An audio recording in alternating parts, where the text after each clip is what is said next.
We've known for years that Breath of the Wild's sequel, Tears of the Kingdom, would reuse the overworld from the first game. The sequel started development as DLC, and Eiji Aonuma claimed that one of the reasons they wanted to make the sequel was to revisit that Hyrule with new gameplay and a new story. When Tears of the Kingdom was delayed, Aonuma mentioned that the game would take place on the ground, as in the previous game, in the skies above it, and, apparently, even further beyond. But just how similar is Tears of the Kingdom's Hyrule to Breath of the Wild's? I took some screenshots in Breath of the Wild matching up with locations we've seen in the overworld in the sequel's trailers, including the newest one, so let's have a look for differences. The E3 2019 trailer ended with a shot of Hyrule, before the castle begins to levitate. The camera is positioned on the Great Plateau, calling back to the beginning of the first game, and we can see that the majority of the landscape is exactly the same. There are some changes with distant mountains, which might be due to render distances, but the big change is that Sheikah structures are missing. The towers, shrines, and pillars surrounding the castle presumably sunk back below the ground after having served their purpose. The next time we see the surface is in the E3 2021 trailer, where Link paraglides past a stone talus with a bokoblin encampment on its back. This takes place right in the middle of central Hyrule Field. We can see Death Mountain, Akala Citadel, and the mountains surrounding Zora's Domain in the distance. The actual landscape, even down to the trees, is identical in the original. We can see the Lon Lon Ranch ruins in the distance. There aren't many differences here at all. There's stone debris that presumably fell from Sky Islands, and we can see Hyrule Castle without Malice on the very left, which would suggest that this clip takes place before the castle rises into the air. There's also the fact that the Great Deku Tree appears to be missing, which is interesting. As the camera pans, we can see another bokoblin camp on the hill, which isn't present in the original, and dueling peaks in the distance. After this, there's the clip of Link rewinding time on a spiked ball up towards an enemy camp. We can tell from the terrain that it takes place somewhere on Death Mountain, but I can't pinpoint where. It doesn't seem to match any existing enemy camps in the area, suggesting that that's new.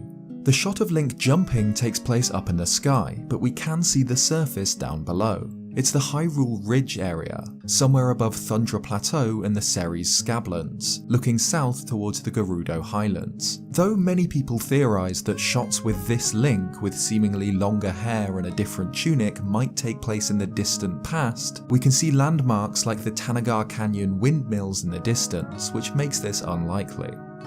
The trailer ends like the first one, with Hyrule Castle rising into the air. As far as I can tell, this shot of Hyrule looks absolutely identical to Breath of the Wild, with the odd exception of an added bokoblin camp behind these trees. The first shot on the surface in the newest trailer for the game takes place in the Faron region, in Korta Lake. The rock that Link raises into the sky is resting between 4 Zonai pillars, which are in the original game too, and the surrounding statues and trees are identical. There are a couple of changes though, like huge chunks of rock that are presumably chunks of Sky Island fallen to the ground, and a cave. In Breath of the Wild, this side of the cliff only features a tree root, but in Tears of the Kingdom there's a full cave entrance. Now, this cave could be anything from a small alcove in the rock to a full tunnel. We've seen a clip of Link fighting an enemy clinging to the ceiling of what is presumably a cave, and of course there's the massive caverns where Link and Zelda encounter Ganondorf's body. If it is a real cave, then it's an example of something really different on Tears of the Kingdom's surface when compared to Breath of the Wild's. Hopefully we'll get extensive cave networks and secret tunnels to explore. And finally, there's the clip of Link skydiving and landing on the mechanical bird. Like the shot of Link jumping up onto an island, this clip takes place somewhere above Hyrule Ridge. Presumably, Link is jumping from the same cluster of islands we'd previously seen him climb to. For the most part, Hyrule looks the exact same, with a few obvious exceptions. Death Mountain now spews malice, Hyrule Castle floats, and there are 2 glowing projections of the mysterious figure from the carvings on the ground. There's also a new tower here on the left. It's too far away to make out any details though, but there's another, similar new structure on the edge of the Tanagar Canyon later on in the clip. There's also what looks like a stone surrounded by a spiral of glowing green energy, which at first I thought was a Bokoblin skull camp, but is actually a new addition, and a strange cube on the mountaintop that might be fallen debris from a sky island. But aside from those little changes, Hyrule looks identical. We can spot the Tabantha Bridge stable, even the markings for the Shrine Quest cliffside etchings. So it really does look like we're literally returning to the same Hyrule. It's not in the distant past or after it's been rebuilt in the future, it's Hyrule not too long after the events of Breath of the Wild, and it doesn't look like there's a massive amount of changes. Obviously, we'll also be exploring the skies above Hyrule, and we can see huge groups of islands floating above the Faron region, the Lanayru region, over near Death Mountain and above the Tanagar Canyon, but that's about it for now. Perhaps there are more islands higher up in the sky.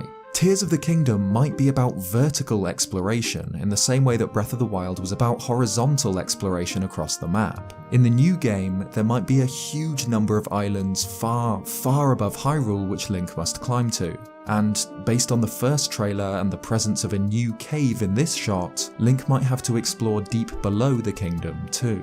But I'm interested to see how else Tears of the Kingdom manages to keep Breath of the Wild's overworld fresh without massively overhauling it. I love this Hyrule. I think it's the best world in any video game, so I'm excited to see what new stuff Tears of the Kingdom brings to the table. What do you think about the sequel reusing Breath of the Wild's world? What do you think will be different? Let me know in the comments down below. Cheers guys, and I'll see you next time.